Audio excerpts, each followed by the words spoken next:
दिल्ली की चहल पहल के बीच एक भरोसेमंद नौकर ने अपने मालिक को दिया धोखा। 55 लाख रुपए नकद, एक बैग और एक फोन कॉल के बाद छा गया सन्नाटा। ना कोई सुराग, ना कोई पता।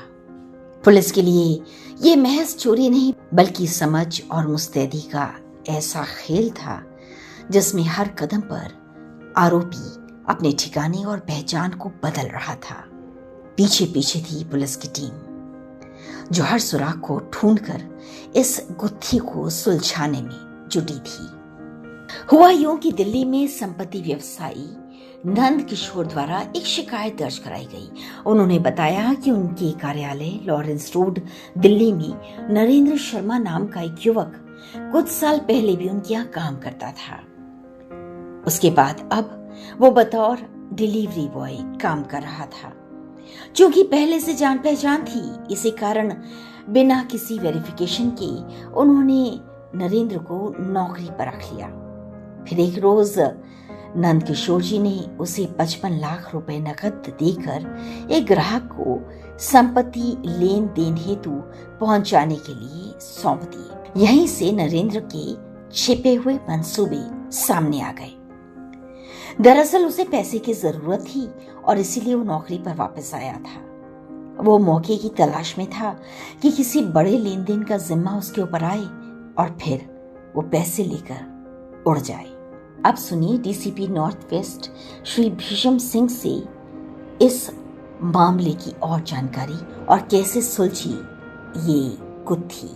केशवपुरम थाना के इलाके में एक सनसनीखेज चोरी का मामला हुआ, जिसको पुलिस ने काफ़ी इन्वेस्टिगेशन के बाद, टेक इन्वेस्टिगेशन और रेड्स के बाद सुलझा लिया गया है, जिसमें कि एक नरेंद्र शर्मा नाम के व्यक्ति को गिरफ्तार किया गया है और 100% रिकवरी हुई है, जिसमें 55 लाख रुपए नंद किशोर जी के कैश को लेकर चंपत हो गया था और उसको इंस्ट्रक्शन थी ये कैश बिजनेस पर्पज़ से कहीं पर डिलीवर करना था। वहाँ डिलीवर ना करके वो हरियाणा में भाग गया और बाद में पुलिस की टीम ने काफ़ी इन्वेस्टिगेशन के बाद इसको गिरफ्तार कर लिया।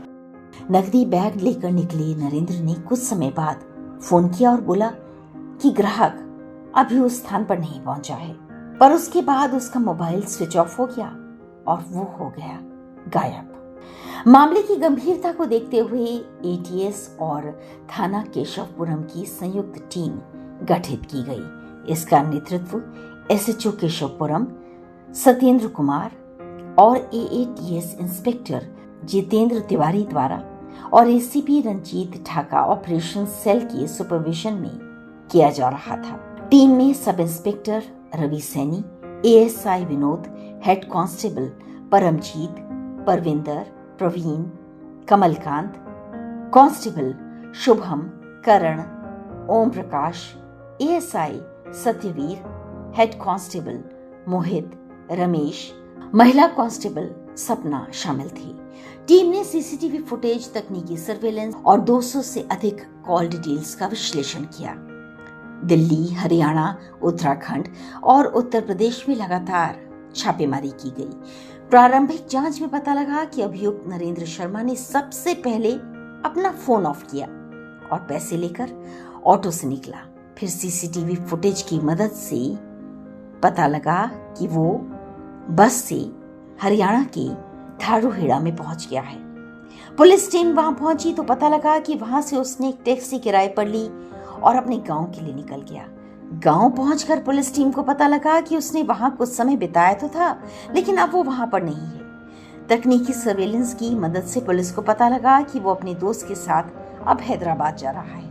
पुलिस टीम के हैदराबाद पहुंचने से पहले ही वो चंडीगढ़ के लिए रवाना हो गया। चंडीगढ़ में सीसीटीवी के विश्लेषण से पता लगा कि वो सड़क के रास्ते से दिल्ली की ओर निकल पड़ा है और इसी जानकारी पर कार्रवाई करते हुए पुलिस टीम ने सराय काले खां बस अड्डे पर इस शातिर चोर को दबोच लिया और 55 लाख रुपए की पूरी राशि बरामद कर ली।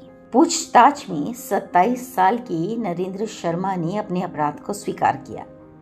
हरियाणा के महेंद्रगढ़ में रहने वाले नरेंद्र शर्मा ने आसानी से पैसे कमाने के लालच और शानो शौकत भरी जिंदगी पाने की कोशिश में इस अपराध की योजना बनाई थी। उसने अकेले ही इस वारदात को अंजाम दिया और गिरफ्तारी से बचने के लिए लगातार स्थानों को बदलता रहा। लेकिन अपराधी कितना ही शातिर क्यों ना हो, कानून की पहुंच से बाहर तो जा नहीं सकता और हर अपराध के सफर का अंत तो आखिर में सलाखों के पीछे ही होता है। गिरफ्तारी के बाद चोरी की पूरी राशि यानी कि 55 लाख रुपए बरामद कर लिए गए। आइए अब सुनते हैं DCP north west Shri Bhishma Singh से कुछ और महत्वपूर्ण जानकारियां और सुझाव। नॉर्थ वेस्ट डिस्ट्रिक्ट के कई थाना इलाकों में इस तरह से कई बड़ी चोरियां हुई हैं जिसमें घर के नौकर नौकरानी या अपने एसोसिएट्स के साथ मिलकर कई तरह की चोरियां अंजाम दिया है। जैसे कि शालीमार बाग में एक कंप्लेनेंट है संजय अग्रवाल, उनके घरेलू नौकर ने, जो कि 2 दिन पहले पुराने नौकर के रेफरेंस से आया था, उसने 1 करोड़ 25 लाख की चोरी की थी, जिसको बाद में पकड़ लिया गया और ये पाया गया कि इसका कोई सत्यापन नहीं हुआ था। दूसरा ऐसा ही मामला मॉडल टाउन थाने का सामने आया है जिसमें घरेलू नौकर जो कई सालों से बिजनेसमैन के घर पर नौकरी पे था, उसने बिहार से अपने दोस्तों को बुलाया और इस चोरी को अंजाम दिया जिसमें लगभग 3 करोड़ से ज़्यादा की कैश और ज्वेलरी चोरी की गई थी। उनको भी बाद में पुलिस ने पकड़ लिया है और काफ़ी 80% के करीब उनकी रिकवरी हो गई है। जैसे कि इन बिजनेसमैन ने सर्वेंट को रखा तो इसने कभी भी इसकी बैकग्राउंड वेरिफिकेशन नहीं करवाई थी। इससे पुलिस को चोर को ढूंढने में काफ़ी कोशिश करनी पड़ी और उसकी आइडेंटिटी को एस्टेब्लिश करने में कई दिन लग गए।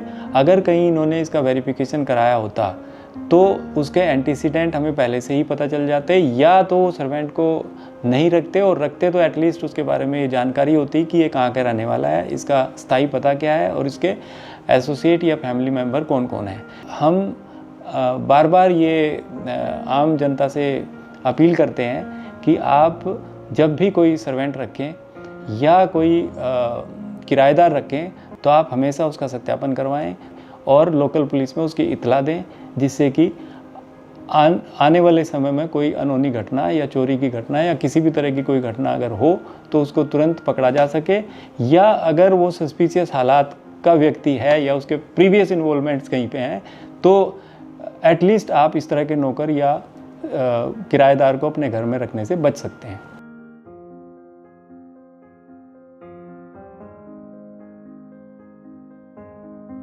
तो यह था सजग और सतर्क रहने की सलाह देता एक और एपिसोड। ये था आज का किस्सा खाकी का।